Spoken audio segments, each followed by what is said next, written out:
You know what it is. I'm Parlay Hunter. You know it's Life of D Green in the travel life edition, man. You see, we in the hotel like RC, man. And this is a Bro Bro Media production. And this is Bro Bro Bets. You know what it is. Week 2 NFL. How we feeling about it? It's early, man. I love it, bro. I just love football season. I love October weather coming up. Basketball is gonna start, bro. It's the sports, man. This is the best time of year. Gotta be, man. It's football on every day. I just was saying it the other day to somebody, but it just is like, it just betting makes football even more fun. It does. It leaves you on your seat. I was up till 1:30, 2 o'clock in the morning watching Colorado come back. And that was a crazy game. But I know, bro. I was up till like 3 in the morning, that was crazy. Like Dion, man, it's a fairy tale. It's a fairy tale. We're watching a fairy tale. I'm not gonna lie, and we can get off college football after this, but Lil Wayne bringing them out to sky's the limit. Crazy chills. I'm ready to run through a fucking brick wall right now. Yeah. Oh yeah. Yeah. Hey, there are some guys who are like 31 years old playing special teams in college ball. I might go. I might try. I mean, you never did play ball, so you still got 4 years. I mean, I don't know what your 40 is like now, but it'd probably be somewhere close to 6 seconds. But yeah. No, can you not how in the draft you can choose to not do some drills, like you can choose to not do the 40. Yeah, I'm gonna say I choose not to do the 40. I'm gonna just do no weighted squats, free weighted push-ups. Y'all can see how I move that way. What would your position be now? I would be a special teams gunner. But you wouldn't do your 40? That definitely doesn't make sense. Yeah, I definitely need to do my 40. Yeah. So I'll have to show them that I'm running that 5-2, but you know what it is. Anyways, on to the NFL, man. How we feel about the Chiefs and the Jags yesterday? That was a primetime former last year's AFC divisional game. Travis Kelce coming back. He does what he does. If you would have took the anytime touchdown, he was at a minus 155. I could almost guarantee that for the week. But overall, the whole game, I don't know, man. Today was weird too because I just seen that the Chiefs restructured Mahomes' contract. So I don't know if that's gonna do anything with Chris Jones getting a longer deal. I don't know. Is that gonna have something to play out with on the field? But the Chiefs kind of look not too good. They're still looking a little rusty, man. They're trying to find another weapon outside of him in the passing game. And it's tough because last year I feel like even though Tyreek Hill was gone, we undermined what Juju Smith was for them. He was another safety blanket for Patrick Mahomes. And so they're having some struggles, man. They can't stretch the field. Their run game looks, average at best. So yeah, they don't really have a run game. It's not very, they got a couple running backs. And I think that what you said about Juju is interesting because a security blanket is exactly what he was. He's not a crazy Pro Bowler type of receiver, but a security blanket. And Mahomes doesn't have that. He's got guys dropping balls. Kadarius Toney dropping 5 balls. You know what I mean? It's just like, and Kelce is a stud, but it's like he needs another. I mean, if they're gonna line up 2 guys on Kelce, and then Mahomes has open guys that are dropping the ball, it's not looking good for the Chiefs.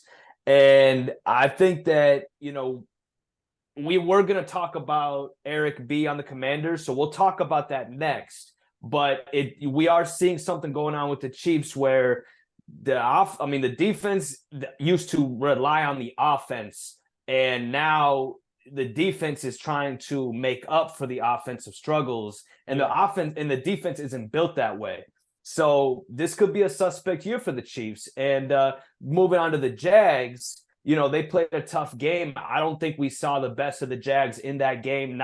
They didn't score enough points, but it's only week 2. So as the year goes on, Trevor Lawrence, Ridley, those are your guys. You were saying Ridley's going to have a great year. I agree with you. The Jags, though, they need to beat the Chiefs to establish themselves. Yeah, I totally agree with you. I still think that the Jags are trying to find their chemistry, find their way. Doug Peterson is still trying to find a mesh of schemes and system and play calling, because I feel like they didn't. That's where they lost at. It was coaching yesterday to me. Andy Reid's still Andy Reid, even though he doesn't have to be enemy. But it's like you got to have the perfect storm to beat the Chiefs every week. And I don't think that Doug Peterson called the best game that they could have. They didn't stretch the field enough for me, nor did they value like the where the Chiefs are weak at in the passing game is through the middle of the field.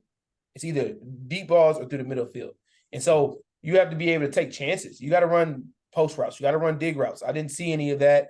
You know, Zay Jones, Evan Ingram, Calvin Ridley, Etienne in the backfield. They got weapons. And so I just think that they'll get going their division is okay. So they'll be able to compete for that first spot in that division. I think they'll end up winning it. But yeah, I mean, it was a sloppy game, still week 2. NFL, we always say this, bro. You don't get to about week 4 until you really see teams identify and lend like penalties, mistakes, and all of that. And so I just think, though, it is more of a red flag on the Chiefs' end to find somebody to help Travis Kelce, because if Isaiah Pacheco can't get 100 yards per game, it's going to be difficult. Or even if he doesn't get 100, if they don't by committee get 100, 150 rushing yards, and then you have Mahomes throwing 45 attempts and he's not, I'll be real. I said I was off that train watching the Sunday night last night. Tua's looking good. I mean, you got to be real. So, I mean, I don't know what to say, but he's looking a little bit better than Mahomes right now. And I'm not just saying that. I'm just saying the way Dolphins and how Mike McDaniel is calling that game, balance it. Raheem Morris, your boy Raheem Morris, scored last night. Xavier Howard without Jalen Ramsey. Dolphins are looking pretty scary. 2-0, leading that division. I don't see anybody in that division really playing with the Dolphins. I think the Buffalo Bills are front runners this year. I think the Dolphins, barring everybody healthy and Jalen Ramsey coming back, they win that division. I don't know how I segued into that, but no, that's good. It's good. I think that we'll keep going in that direction. I just want to say real quick, the Bucks beat the Chiefs when the D-line had a ton of pressure on the Chiefs. And I think that if you can find a suspect Chiefs team and you can get that pressure, which the Jags should have done more of, but if you can get that pressure, that D-line pressure, that's how you beat the Chiefs. Just about the going over to the Dolphins is Waddle and Tyreek. Those guys, so like Tua, yeah, I love what you said about Tua, and we need to support Tua. And hey, maybe we'll be the first podcast to start that Tua train up to the Mahomes level of quarterback C in the NFL, because I really like that. And Tua, and what's great about it, what's backing us up here, what's backing us up here on this is Tyreek and Waddle. Those two guys are come on, are they the best wide receiver duo in the league? They right now, yes. I mean, statistically, and just when you think about playmakers and the talent of them guys, yeah. I mean, I don't know who else is better. Speed-wise and just versatility to get open by speed and separation. And you know what's so crazy? For both of them to be not even over 6 foot, they go up and get the ball. Pause. They definitely like 50-50 passes and like Randy Moss style stuff. You wouldn't expect that out of little receivers. And so it's like, it's impressive. I don't think like right now Mike McDaniel is like kind of clicking on all cylinders. I think what gets scary is when Jalen Ramsey gets healthy, his defense continues to build. Vic Fangio is blitzing. They got a good front seven. There's Bradley Chubb, a couple of people we may know, but as a whole, as the whole front seven, and they got Xavier Howard looking like all pro out there. It's like, dude, I really don't know who beats them. I would, if I was to call a Super Bowl, I'm just throwing this out there, and it was San Francisco versus the Dolphins, that would be a fun game to watch. That would be sick. Yeah, that would be great. That'd be a great Super Bowl. But yeah, I mean, on that game with the Patriots, Mac Jones looks better, I think, this year. The Patriots, Gonzalez was playing as their number one corner. Both of their he kind of got the best of Tyreek. He kind of did, yeah.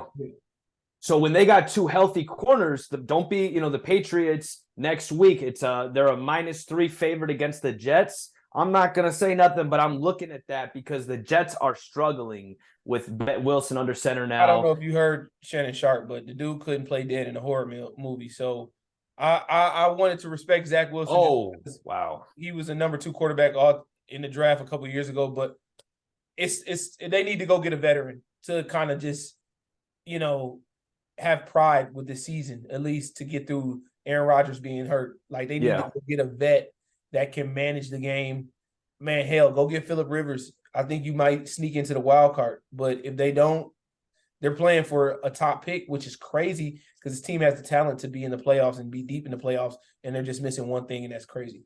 Right. And you just brought up Phillip Rivers. Let's just shout out a few free agents because we were talking about the Chiefs needing receivers. Landry, Jarvis Landry is a free agent. You know what I'm saying? And Joe Flacco's a free agent. So, I mean, there's a lot of good free agents out there right now. And I think that some of them need to get scooped up before week 4. You know what I mean? To help out some of those teams. Yeah. So, all right, let's go to the Bengals because you said it last week. You were talking. I caught it. I caught it about a month ago. Really. I mean, I've been saying this. I think people got overwhelmed with how great they were offensively, and not to take that away from them, but as a whole team, they're not that great, and it's kind of getting exposed. And it's sounding like, and I'm praying for the best for Joe Burrow because calf injuries are bad, and I'm just being real. If we know what happened to Aaron Rodgers last Monday night, this time he popped his calf, which tore his Achilles. So all of that stuff is connected. So that's why I think if you see in the NBA stance, when LeBron hurt his calf, he stayed out for more months than he needed to because they know kind of the connection to the ankle Achilles with that calf injury. So Joe Burrow's continue to go through that, what he had in preseason. And if it gets worse, that gets worse for the Bengals. It doesn't get better. Mm-hmm. So it's not that he has a calf strain. It's like what can happen from that calf strain to me, which can be worse for the detriment of their team. And if they lose him, they know what time it is after just paying him the highest current quarterback contract in the NFL history. So it's like there's a lot of pieces to that puzzle that can unfold in a bad way if he doesn't play. Yeah, and if you don't build your team from the interior out, like some teams, then once you lose the head of the dragon, Joe Burrow or Patrick Mahomes, the whole team is not winning a game. You know what I mean? Because they don't have the interior line to back them up. They don't have the front 7 to back them up. So unlike other teams like the 49ers, where you can, insert guys into the quarterback position, but you can, insert guys and, they can play. Yeah. I was letting you get your sentence done. Yeah, I paused that. You had at least 5 pauses. We're gonna count. We're gonna get the pause list. Shout out to what is their podcast called? What it is? It is what it is. Cameron and Mace. What are they? It is what it is. Is what it is. Shout out to them.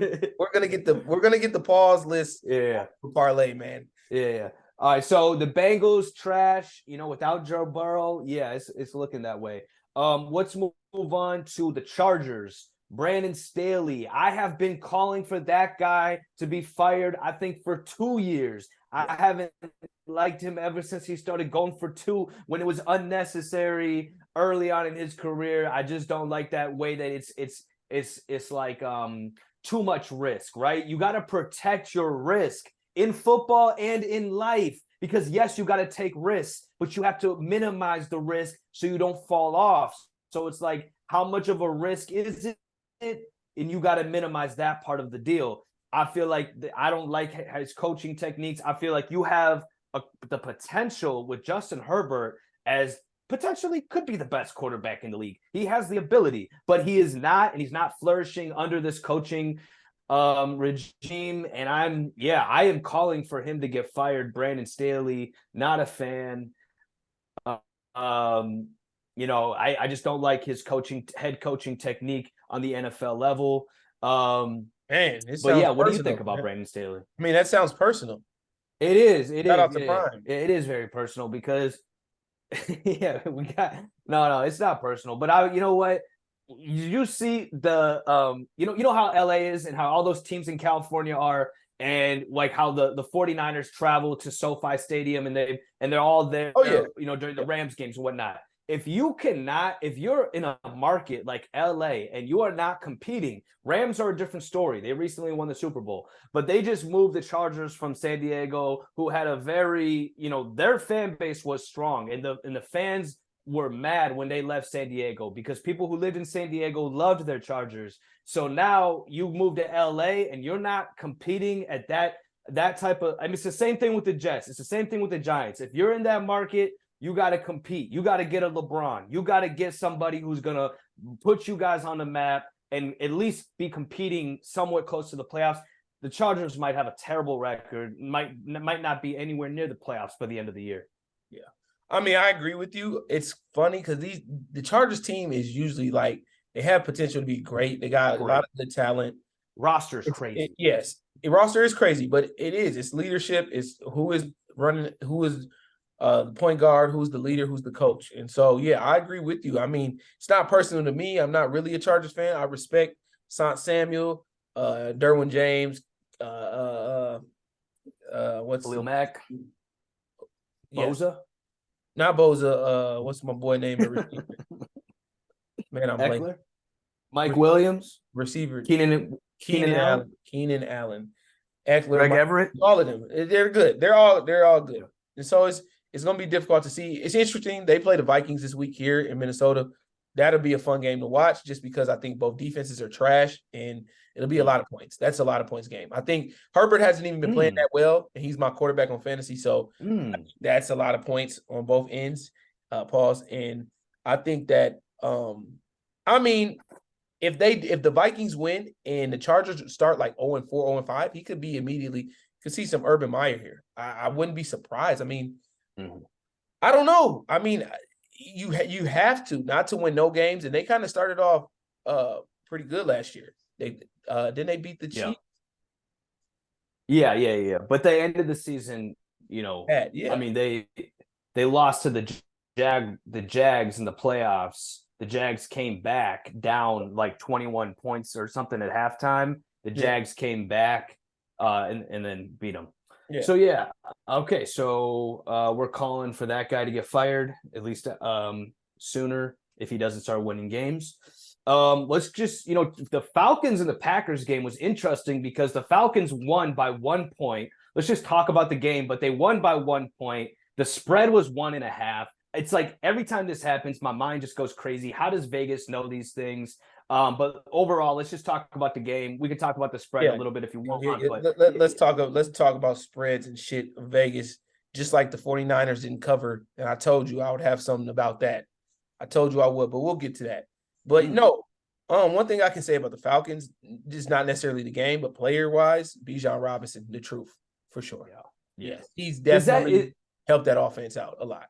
Yeah. Ritter does not look good to me. Ritter looks terrible to me. But one thing I think, and they can fire their coach too, Arthur Smith. It's just coaching change. One thing he should do is compliment Ritter more with Bijan Robinson, even more in the pass game, even more in the run game. Make it easier on Drake London, Kyle Pitts, vertical game with those two. But Bijan Robinson, truth. I think he looks better to me in the NFL than he ever did in college. He's doing things that I didn't see him do at Texas, honestly. He's looking like he's the closest version of a LaDainian Tomlinson. I don't know. And I'll give you, I'm an NFL historian. And so, like, for me, like that's NFL royalty, but he looks like LaDainian Tomlinson in the backfield. I mean, dude made a couple plays in the first week one. The touchdown he had week one was crazy, but just the consistency against a good Packer defense, to me, we talked about this last week, Packers being good.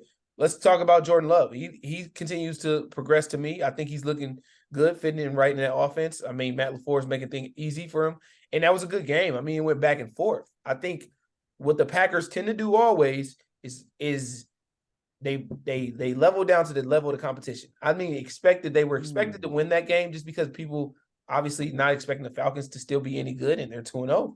But like I said, we said this too in the preseason, Falcons defense is a little bit better than what we expected. Signed Jesse Bates, signed Jeff Okudah, who's hurt still. And then you have AJ Terrell, and then you got some weapons, Grady Jarrett down there at the D-line. So, I mean, give credit to them. I think what's going to happen is they're going to have to play a team where their offensive quarterback has to show his face, and if he doesn't perform the way he's supposed to, it's going to be a long game.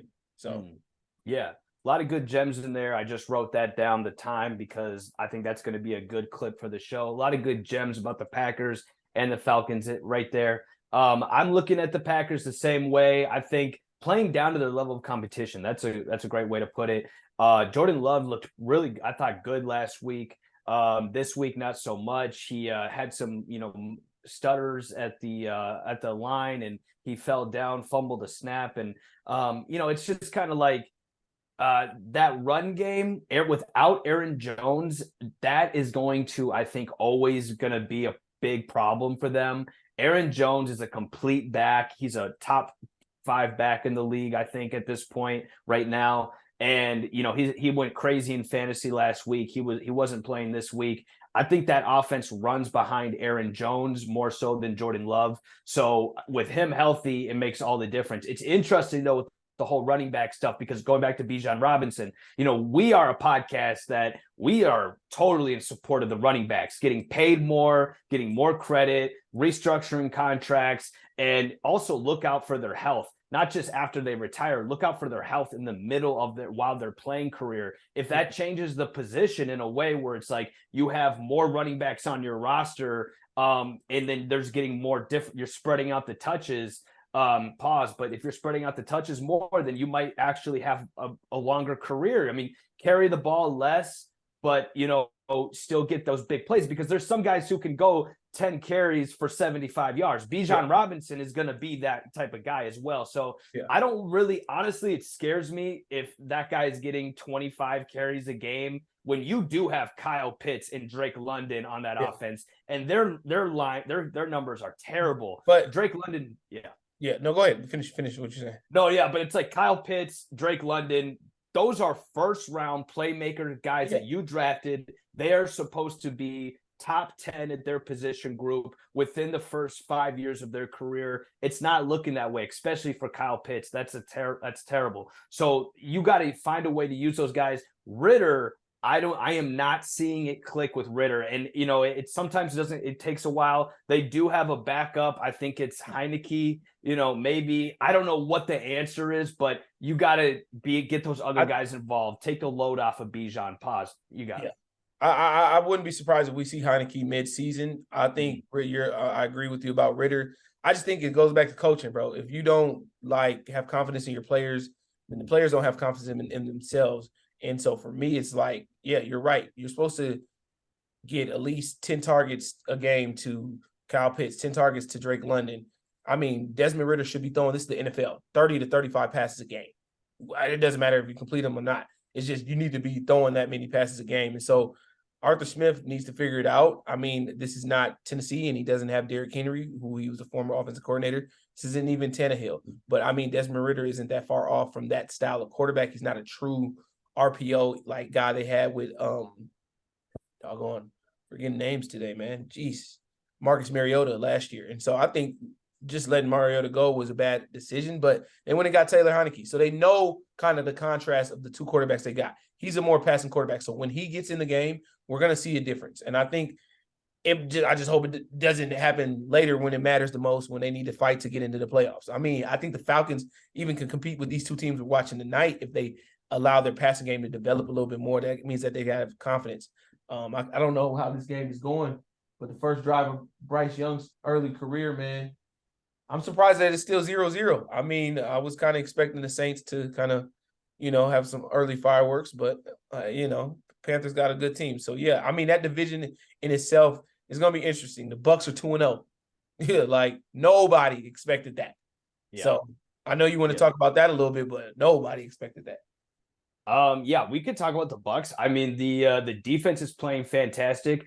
Baker, plays better with the lights off. Pause. But you know what I'm saying? Like, he plays better with the lights off. Pause. No attention on him. He's got Mike Evans. Mike Evans, the most established wide receiver in the league, guaranteed 1,000 yards, 10 touchdowns every year. That's what Mike Evans' MO is. So, I mean, you have a great help in Mike Evans. Chris Godwin is still on that team.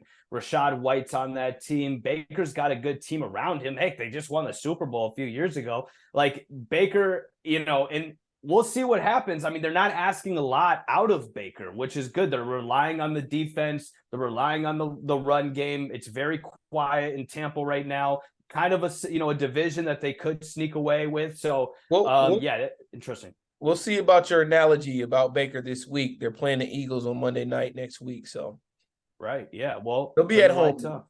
Yeah. All right. So moving on, let's talk real quick. Just we don't have to talk about the game. Anthony Richardson went out like at halftime. He had a concussion protocol. but the Indianapolis Colts beat the Houston Texans. I just want to say real quick, I think CJ Stroud looks really good. Yeah, I think both quarterbacks look great. They look like and Richards. They look like when RG3 and Andrew Luck came in the league. That's who they look like. Being that CJ Stroud is more of an Andrew Luck and Anthony Richardson is more of an RG3 in the sense of health versus on the field. That's why I'm scared for him. He doesn't know how to slide. He doesn't know pause. He doesn't know how to avoid big hits, and he needs to learn that. And he's now got a concussion in week 2 of his rookie season. I don't know if this is going to be good. This is going to build for a storyline of injury when this guy had no injury prone.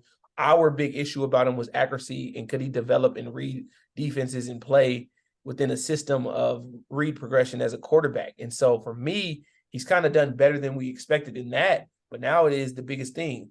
Your health is your wealth in the NFL, especially. It's you're just as good as much you can stay on the field. And so I don't know. It's going to be difficult to say. I mean, CJ Stroud is going to continue to progress to me. I think he's right on schedule to where I think he's going to be. DeMeco Ryans, I just want their defense to play a little bit better. I expected better from a defensive coordinator who was just with the 49ers, but I think they'll get it going. That's a chemistry thing. Trust thing is a little bit more important on defenses. So they'll get going. But CJ Stroud, he could easily win a rookie of the year. So. Okay, yeah, and we were one of the first podcasts to really give a lot of praise to Tank Dell. He had 70 yards and a touchdown. And we just want to shout out Tank Dell real quick. Thanks for showing us a little bit of love on the gram. So we appreciate that. And Cougs! Yeah. So we're rooting for you. And real quick, before we end the podcast, let's talk about Eric Bieniemy again. We were talking at the beginning of the podcast, now at the end. Sam Howell and the Commanders putting 34 points up on the Broncos and Sean Payton. Now the Broncos are 0-2. The Washington Commanders are 2-0. Sam Howell's leading that offense. I mean, and the defense is good with Chase Young on the other side. Defense is underrated. They are, yeah. Even though even though it was a 33-35 game, they make big plays when they need to. Mm-hmm. Yeah. So, and I think the defense is going to get better as the year goes on. In that division, the Cowboys are good, Giants are good. I mean, so it's it's going to be I think an interesting year in the NFC East. Yeah, that conference is going to look like the AFC North did last year. And yeah. It's gonna be close to 3 teams in the playoffs again. So, can you hear me? Yeah. So that will be interesting. Just want to shout out Eric. Yeah, I can hear you. A little choppy, but it's all good. You're all good now. Eric Bieniemy looks like he's doing very well for that. With Ron Rivera and everything going on there in Washington. A good balance of power structure right there. I think will work well. Yeah. I mean, let's get into these picks this week then. Let's talk about what we rapid fire. Yeah, rapid fire. What we talking about Thursday night? Giants at 49ers. Line right now on a Monday night is starting at -10.5 on the 49ers. Let me get back to the week 2 of the 49ers. Like I said before, shout out to Reese, shout out to Dwight, but you guys should have played better against the Rams. They have no Cooper Kupp. I don't know who this Puka guy is, that receiver for the Rams. He's playing absurd, dude. Out of his mind.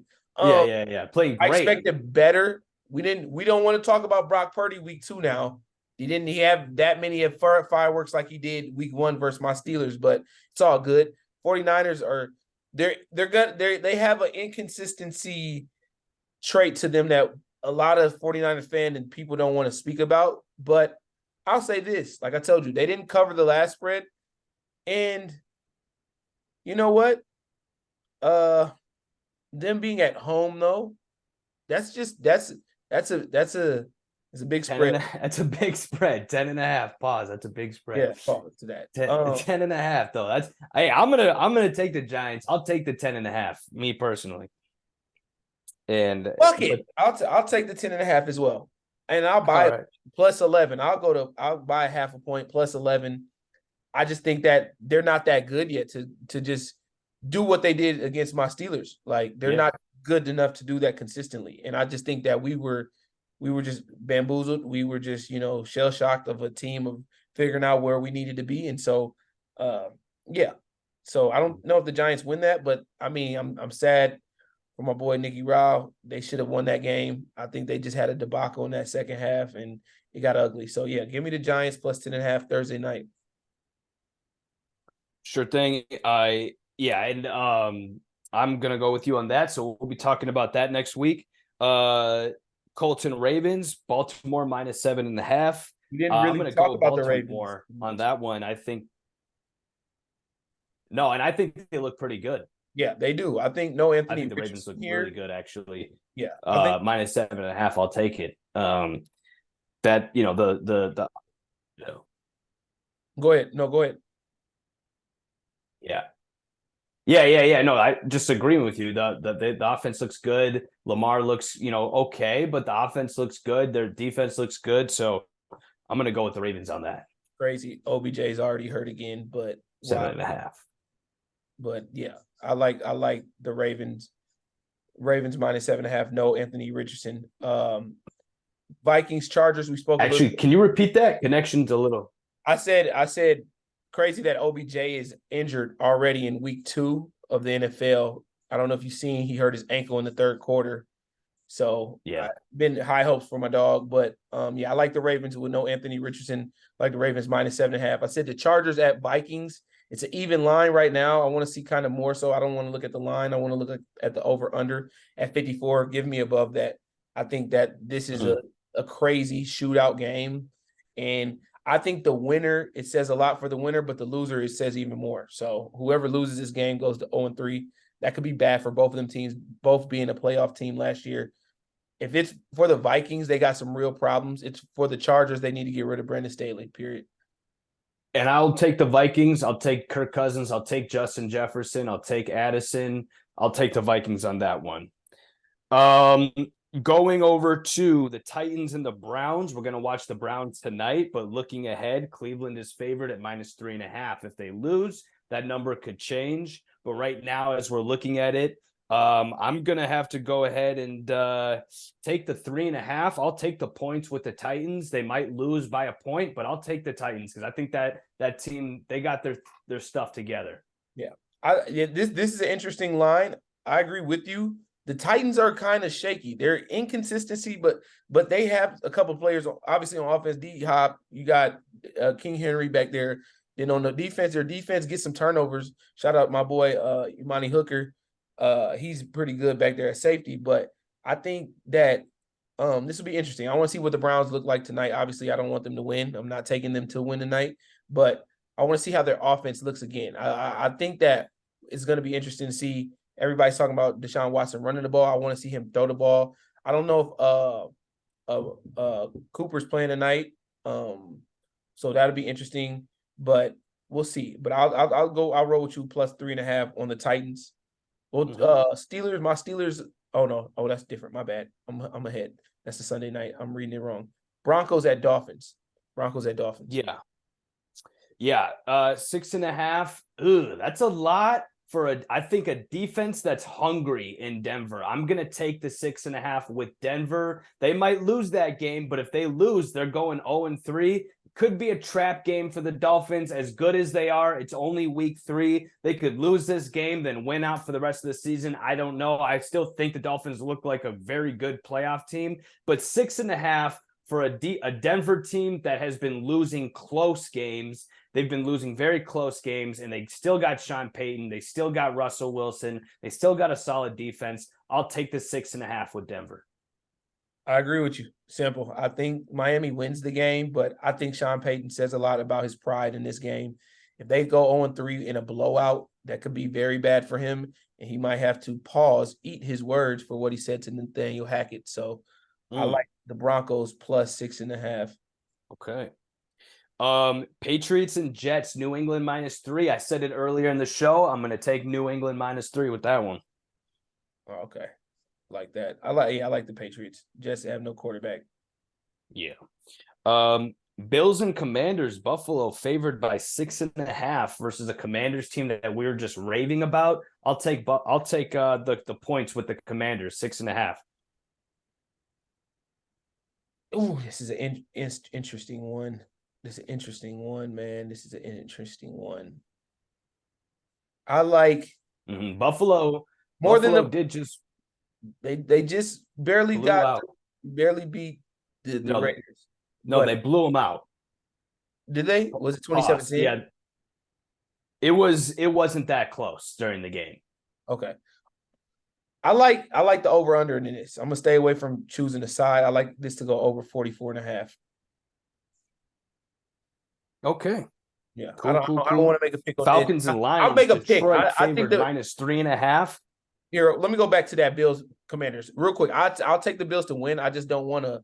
I'm taking the Bills to win so I can give the audience a team to pick off of. But I just don't think that I don't want to take the points or not against the points. I don't know. I'd rather take the over under. But the Bills will win this game. They have to win this game. Okay. Next up, we got the Falcons and the Lions. Detroit is favored by 3.5. I'll take that 3.5. I think the Lions are the real deal. And they lost a close one last week to Seattle, but I like the Lions, and I think that they're a much better overall team than the Falcons. I'll take 3.5. I think they might beat them by 10 or 14. I'm gonna roll with you. I'm gonna take the Lions, but I would take this in a. And you are glitchy. I said I'm gonna take the Lions in this one too, but I think I'm gonna tease this down in a parlay bet. If I was to do it as a betting man, I would tease it down into a parlay bet. Got you. This could be another trap game for the Lions. Falcons, like we said, have been playing good defense. Pause. And so I think that this could be a shaky game for them. So I like to tease this one with another parlay. Got you. Saints and Packers. Green Bay is favored by 2. I'm looking at this game, and we're watching the Saints tonight. I think we might see this line is going to move. I think the Saints are going to win tonight. We'll see. But either way, Derek Carr can throw for almost 300 yards with Olave, a healthy Michael Thomas. I think that line's going to move. So I'll take the Saints money line right now. If they're getting +2, I'd take them to beat Green Bay next week. I like Green Bay here at the crib at Lambeau Field. Give me Green Bay -2. Great. Cool. Jaguars and Texans. Jags are favored by 9.5. I think I have to just go with the Jags here. Texans are still super young, rookie quarterback. Jags are coming off of a tough loss against the Chiefs. They need to, blow them out. Pause. They need a good win. You're up to I think 10 they there, do bud. it against it. You're up to 10. Keeping track it. Yeah. A lot here. But yeah. So I like the Jags here, 9.5. I think that it's a big number, and the Texans might cover, but at the end of the day, I'm gonna have to go with the Jags here if I'm choosing. Yeah, I like the Jags -9.5 here. Simple at the crib. I think Doug Peterson does a little bit more through the air game, and it gets Trevor Lawrence back onto that MVP candidate track. Yeah, Panthers and Seahawks. Seattle -4.5 is the line. I like. We'll Seahawks. see. I mean, to me right now, I can't really. I can choose. I'll say that's this. where I have to go. I'll say this because, it's an injury right now. I wonder who that is. But regardless, Bryce Young is young. Even if they win a serious game tonight, far as an emotional game on Monday night, I think that them going to Seattle at a different time zone, playing in the 12-man stadium, that's tough. And that's a serious injuries. That's Shaq Thompson down. So yeah, I mean, Seattle just getting by, beating the Lions. I think that they play better at home. Yeah, Seattle is going to be a team like they were last year, where you don't expect much, and somehow they might sneak into the playoffs. So I'll go with you with Seattle on that one. The next game, Cowboys and Cardinals. The Cowboys are favored by 12.5. Cowboys are looking like that team this year that's going to be getting the crazy spreads. They're going to be like a Super Bowl favorite by week 8, I bet, because of the way the defense is playing. I don't know. 12.5 is a lot. It's hard for me to. I mean, they might blow them out, and there could be a backdoor cover. I'll say this. These next 2 games that we're picking, these are going to be 2 of the biggest spreads, but also these are going to be the 2 games that you can for sure lock with it being a double-digit spread. Give me the Cowboys minus the points. I'm sorry to my boy Nicky Rao, and give me the Chiefs. Give me the Chiefs minus 13. Give me Cowboys minus 12.5. Give me the Chiefs minus 13. I don't even want to talk about I don't even want to talk about the Bears. Okay. So I will he doesn't even want to talk about the Bears. I will I'll hop on you with the Cowboys there and then Yeah. pause that and pause that. You'll take the Cowboys. And for the Bears though, I will take a backdoor cover at plus 13. Maybe they get it within 7 or 8 by the fourth quarter. It's like a make or break game for the Bears. Chase Claypool caught a touchdown last week. Hopefully him and DJ Moore can start being better. And Justin Fields is really on the hot seat right now. So I think I'll take a backdoor cover with how badly the Chiefs are playing for how good they are. They're playing under their potential. So I'll take a backdoor cover with the Bears. I think knowing the Chiefs, they want to play better this week, put more points up on the board. Still, obviously find that other weapon outside of Kelsey, but I think that they want to send a statement that they're still the Chiefs. And it is hard. I mean, you're trying to keep up with, Dallas and how the 49ers looking as the number one team in the NFL. And so, the Chiefs definitely get back on schedule with everything. And I just have to take it minus 13. Okay, so the Raiders and the Steelers, that's an even matchup. Even could go either way. Should I go first? You want to go first? Go ahead. I'll rock with the Steelers. I think that we'll see what happens tonight. Whether they win or lose, I don't think that they are going to have a lot of trouble with the Raiders and Derek Carr and Josh McDaniels.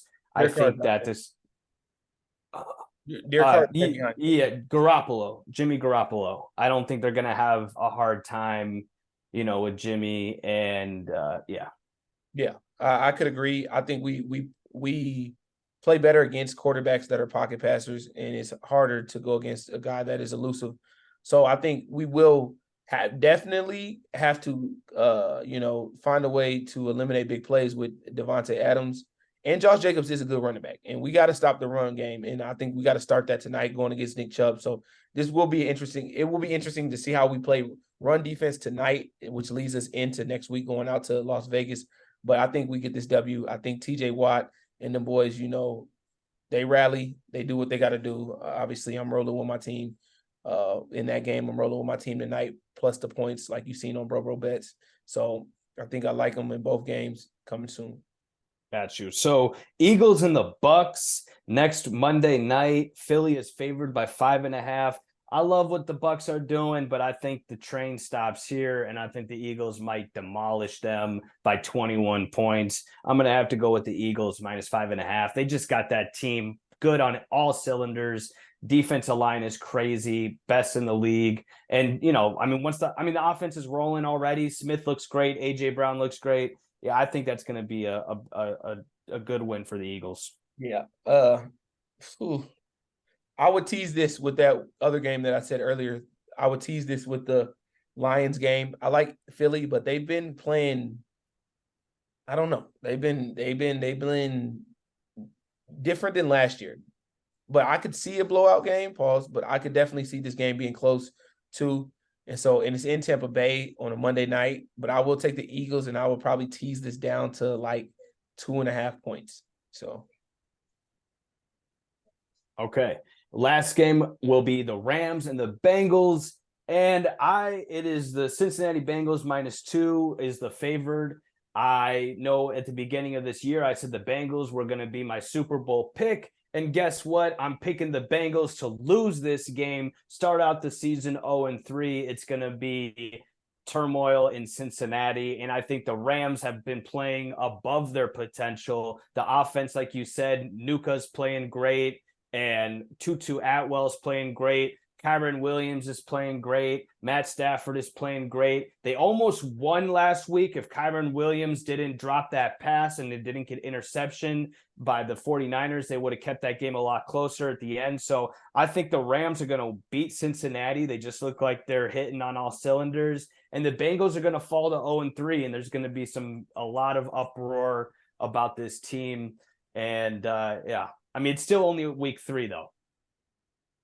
I'm gonna have to go with the Bengals here, and I'm not gonna say that lightly. If Joe Burrow is healthy, I think they win this game. I think they can blow out the Rams. Pause again. I think they can make this game not a game. Rams have been playing good, but going to the Bengals on a Monday night, I think they got to get it figured out. Jamar Chase hasn't had a touchdown. He hasn't had over 100 yards in 2 games. That says a lot. So I think that the Bengals have to get it right here. Joe Mixon has looked okay. T. Higgins is the only hope that they've had in 2 games. So that first game, he had 0 catches. Yeah. But, I mean, he played well yesterday. Yeah, he played good yesterday, though. Yeah. But Jamar Chase not to have a touchdown versus the Ravens when we know historically what he's done to the Ravens. So I think the Bengals have to win big in big game right here next week, Monday night. All right. Well, that's our show. I'm Parlay Hunter. And you know it's Life of the Green, man. Tune into us as always. Like, subscribe to the YouTube channel, Bro Bro Media. We are on Bro Bro Media, and this is Bro Bro Bets. I am Life of the Green. That's my attached name on Instagram. That's Parlay Hunter. Tune in weekly, man. We give out free bets. We will maybe start, devising a playbook plan. Maybe not yet, but we're thinking about it. Okay, and it's not financial advice. It's just what we're doing. We are not responsible for what you do. We just talk about what we do. Yes. Follow Bro Bro Media on all channels: Twitter, YouTube, Instagram, TikTok. We are all over the place. Bro Bro Media. Follow us up and have a good week of football. Already.